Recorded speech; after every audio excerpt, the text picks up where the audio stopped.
has in it the Austrian long-tail cast-on. For this tutorial, you will need a pair of knitting needles and a ball of yarn. Special thanks to our sponsor, Southwest Trading Company, for providing today's yarn. Today we are using their 100% soy silk pure line in the color Flint.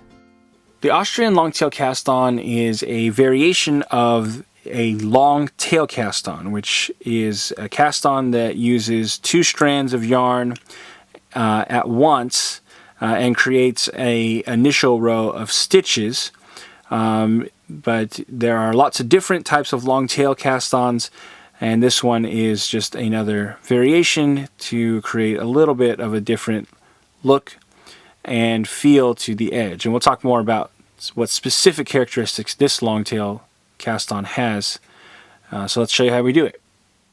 Step 1, I'm going to take the tail of my yarn and I'm going to measure out about 5 stitches by wrapping the yarn around my needle. Okay, and so this will count for about 5 stitches. And then I can take this to measure out more stitches depending on how many I need for my cast-on. In this case, we're going to do about 20, just as an example, probably less than 20. But this would be the point where I want to start my cast-on.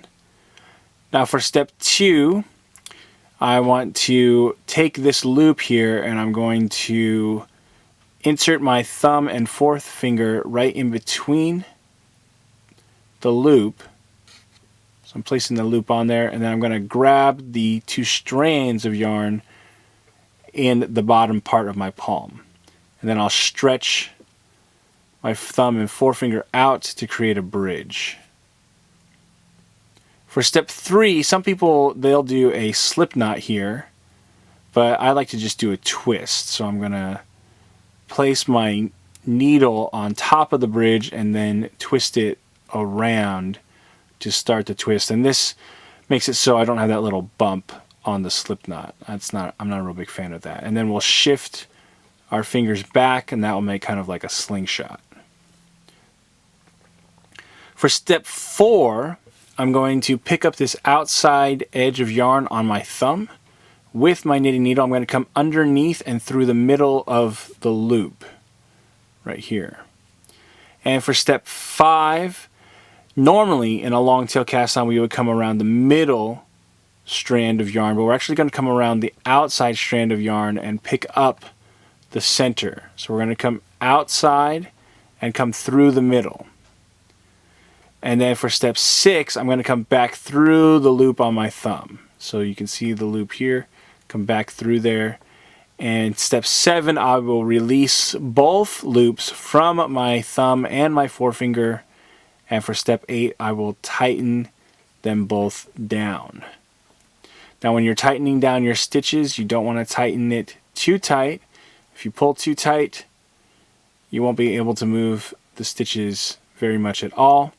If you just get it so that it's just slightly snug up against the knitting needle, then you'll be able to slide them across with no problem. So, and then step 9, we're going to reset our fingers to do it all over again. So let's do that again a couple more times. We're going to come through the outside edge, right through the middle loop here. Okay, you can see that. And then we're going to come around the outside edge and pick up this loop on the outside of my forefinger. Then we'll come back through the loop on my thumb, release both strands of yarn, and then tighten that down onto the needle. Then we'll start all over again. So we'll pick up the outside through the middle, again outside through the middle, back through the thumb, and release both strands and tighten it down onto our knitting needle. Just going to do that a couple more times just to make sure that you've got it down. So pick up the outside through the middle, then we're going to come all the way around the outside and pick up there. Okay, it's coming around the outside and pick up through the middle. Then come back through the thumb and release both strands onto the needle. Outside through the middle, outside through the middle, through the thumb, release both, tighten it down. Outside, outside, through the thumb, release and tighten down. So you're going to repeat these steps until we have reached the number of stitches required by our pattern. And let me show you what our finished project looks like. Now, one thing you should know when you finish casting on your row is that this and most long tail type cast-ons create your first row of knitted stitches on the right side. So you're actually starting to work on the wrong side, and if you're doing stockinette, you will want to purl the next row. Alright, I've knit a few rows here, and now we can see our finished cast-on edge a little bit better. And what's happened is, because of the way that we've created that stitch by going through the outside edge instead of the middle around our forefinger, we've twisted this first stitch. So you can kind of see here how the yarn is coming from across this side around.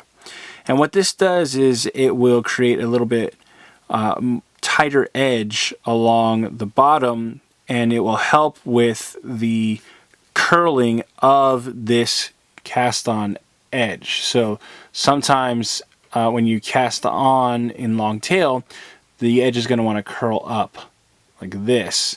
Now, it's not going to help with the sides of the fabric very much, but it will make this bottom edge look a little bit nicer. And you're still going to maintain a lot of that moderate amount of stretch that the long tail cast on has. So that's how we do the Austrian long tail cast on. Want more New Stitch a Day?